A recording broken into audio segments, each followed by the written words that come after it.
Some events leave a deep mark on history, but none on the land. This is the site of the Battle of Hastings.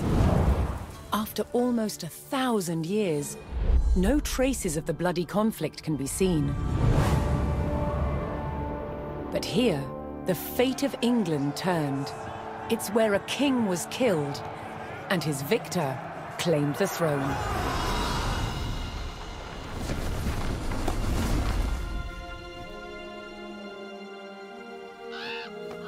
October 14th, 1066. We know what happened here on this day, thanks to this. The Bayeux Tapestry. A carefully preserved, illustrated record of events. It shows the main players. Harold, the newly crowned Anglo-Saxon King of England, and his challenger, William, Duke of Normandy. William claimed the previous king had promised him the crown.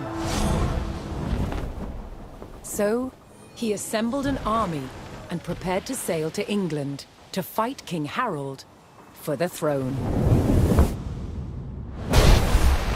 But a storm thwarted his plans. Meanwhile, Harold discovered that a Viking invasion had landed in the north. Another threat to his crown. So he raced to fight them. In France, William waited for the right conditions to sail across the Channel to England.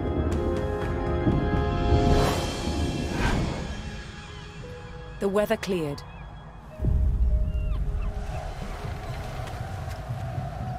He seized his chance.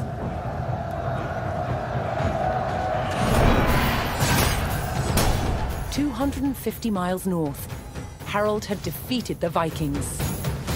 Now, hearing of William's arrival, his army sped south. At 9 o'clock in the morning, on this hill, William's Norman army were ready to do battle with Harold's Anglo-Saxon men. The stage was set, and up for grabs, England itself.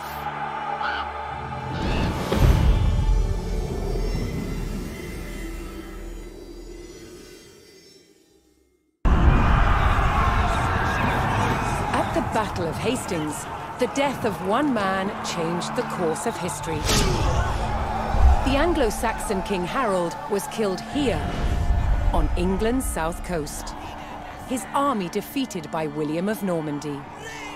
Anglo-Saxon rule was over forever.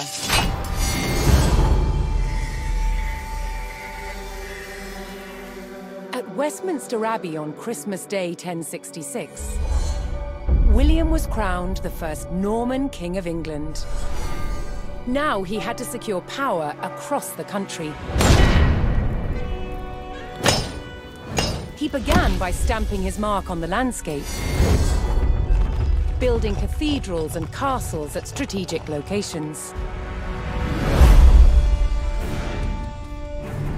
Nothing like them had been seen in England before. They reminded the Anglo-Saxon population exactly who was in charge. But not all were content with living under Norman rule. Anglo-Saxon revolts broke out across the country. King William acted quickly to crush these rebellions. But there was one region where dissent was spiraling out of control: the north of England. In 1069, a group of lords from Northumbria formed an alliance with Viking invaders.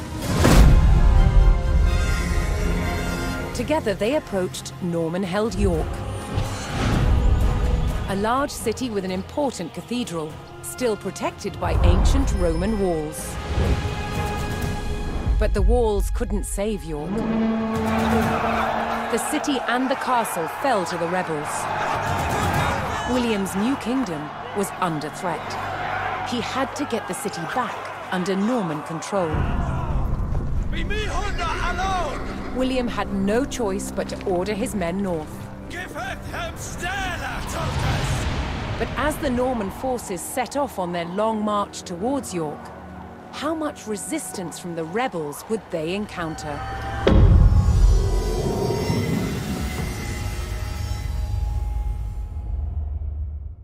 William the Conqueror had recaptured York from the rebels. Now he wanted to teach them a lesson for defying him. He began a brutal campaign of destruction to crush any further resistance, known as the Harrying of the North. Villages and crops were destroyed. It is said 100,000 people were killed. With ruthless efficiency, William the Conqueror had secured obedience in his new kingdom. But it wasn't to last. It would be thrown into chaos by his own children.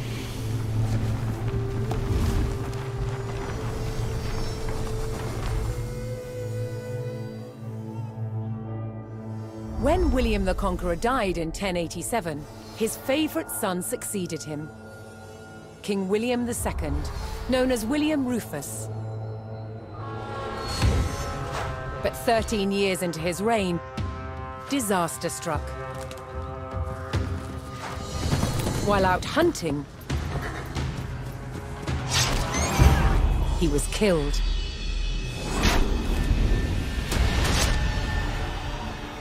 William's youngest brother took his place as King Henry I. But there was a problem. At the time, Henry's elder brother, Robert, Duke of Normandy, had been on crusade. When he returned, he was furious that Henry had grabbed the throne. From Normandy, Robert attempted to invade England to claim the crown from his brother. But he failed and returned home. In retaliation, Henry struck back. In a reversal of 1066, he crossed the Channel and invaded Normandy, intent on undermining his brother Robert's rule. His first target was Bayeux. This rich and splendid city was one of the jewels of Normandy. Henry was to begin his campaign by unleashing his forces on the city. Bayeux was about to feel the wrath of the English army.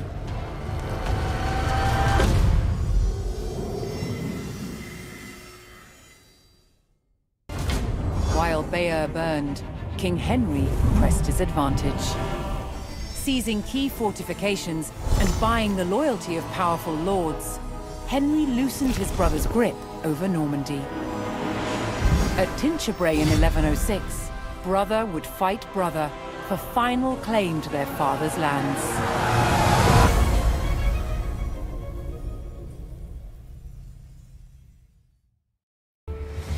William the Conqueror's sons had resolved their long feud over Normandy, with King Henry wresting possession away from his brother.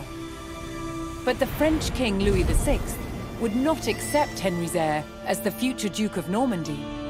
Henry's fragile power would face its first test, an invasion by the French king.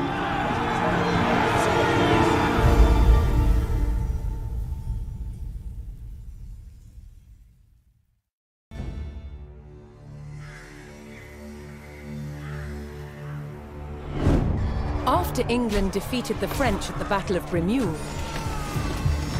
Normandy was back in King Henry's hands. But 1 year later, his good fortune turned to tragedy. In 1120, his son and heir William Adelin died in a shipwreck. The future of Henry I's kingdom was in jeopardy.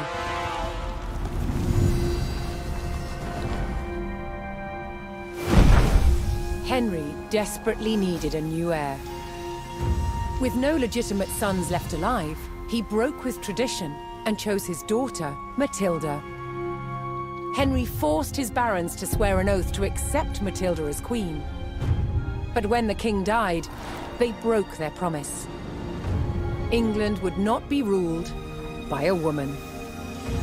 Matilda's cousin Stephen saw his chance and claimed the throne.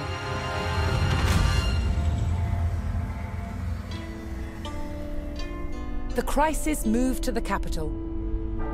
At Westminster Abbey, Stephen was crowned king, but Matilda wanted what was hers.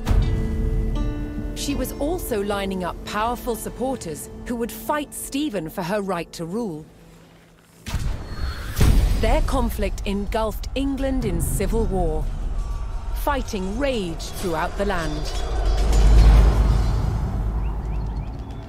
In 1141, everything focused on one of the kingdom's most strategic cities, Lincoln. Matilda's allies had commandeered the castle. But King Stephen was determined to take it back. He besieged the castle. Stalemate.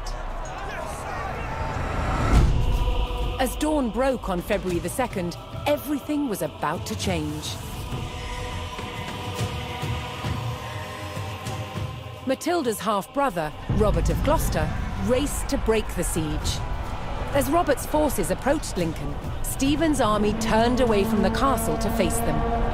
Robert could win Matilda the crown, but only if his army could win the day.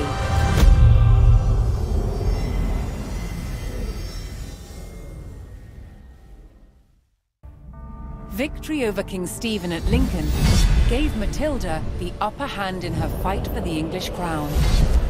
But in the years that followed, fragile loyalties shifted, and under threat of capture, Matilda was forced to retreat. As her holdings in England came under attack from the king's army, it fell to her son Henry to keep Matilda's claim to the throne alive.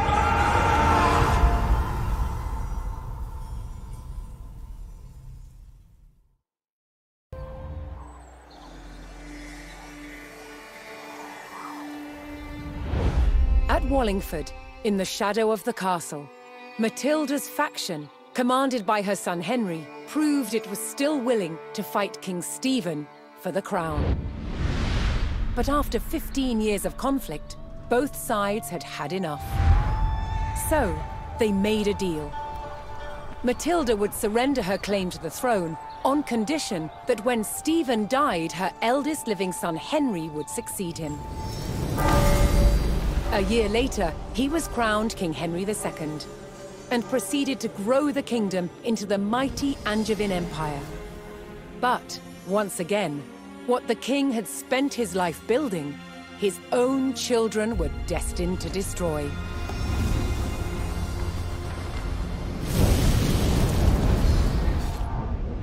King Henry II had 4 surviving legitimate sons, and he planned to divide up his kingdom between them. But they fought bitterly for dominance. Against the odds, Henry's youngest son, John, became king.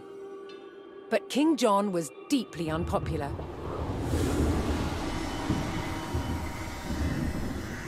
He lost huge swathes of the Angevin Empire gained by his father, then failed to reclaim them in expensive battles. Paid for by taxing his subjects. Eventually, England's barons could take it no more. They forced John to agree to a charter that restricted his power, the Magna Carta. But he went against his word.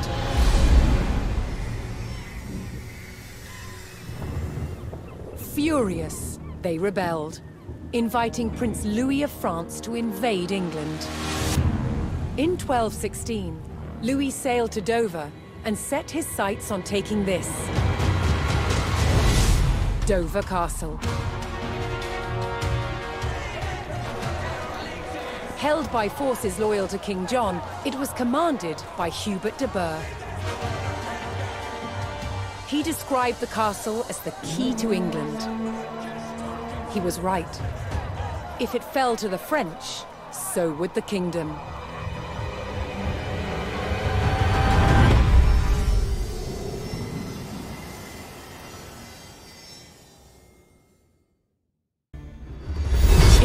year prior to the defense of Dover, King John's defiance of the Magna Carta had mired England in a rebellion known as the First Barons' War. Across England, barons broke ties with the crown and seized important cities, including Rochester. With his reign under threat, John deployed his forces to retake Rochester and capture the traitors.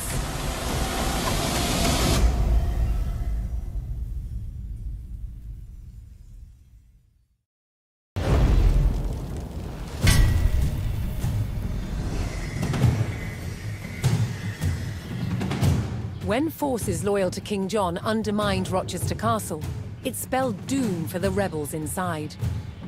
Within days, they had surrendered. But the rebel barons weren't done yet. Their ally, Prince Louis of France, had sent an invasion force to help the barons overthrow King John. Then, in late 1216, the king fell ill with dysentery and died. His son, just 9 years old, was crowned King Henry III.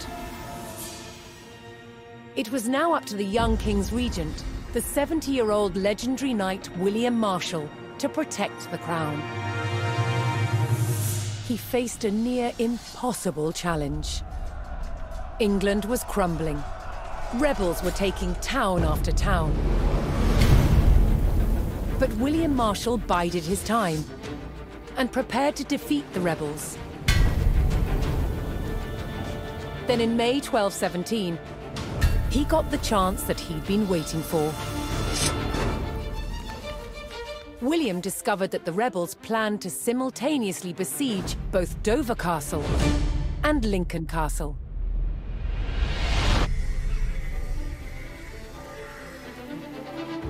With rebel forces split and weakened, William Marshal led his royalist army to Lincoln. The castle on one side of the city was still controlled by royalists, under its formidable constable, Lady Nicola de la Haye. But the streets of the city were under rebel control. On May 20th, 1217, the Royalist Relief Force, led by William Marshal, arrived to retake the rebel-controlled city. The future of England rode on the success of this mission.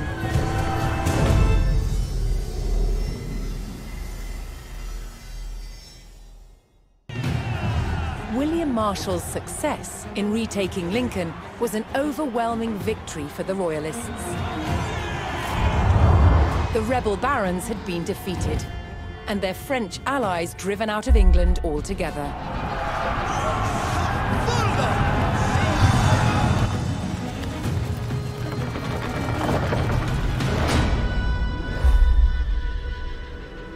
William Marshal now focused on creating a stable kingdom for the young King Henry III. To maintain the backing of the rebels, in 1217, a royal seal of approval was given to a reissued Magna Carta, limiting the power of the monarchy. Many barons held lands in both England and Normandy. But now they faced a choice. On which side of the Channel would they make their home? Many chose England. The cross-Channel kingdom was over, establishing a clear English identity.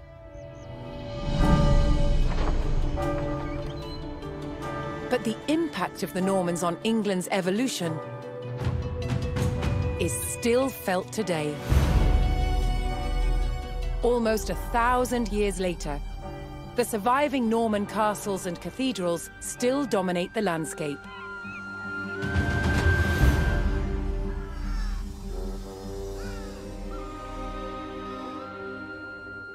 In the midst of the modern city, William the Conqueror's fortress, the Tower of London, remains a powerful reminder of their legacy.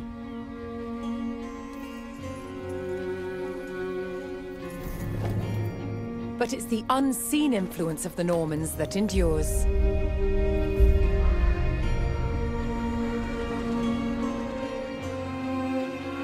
The Norman invasion changed the English language and established the foundations of modern parliament and governance.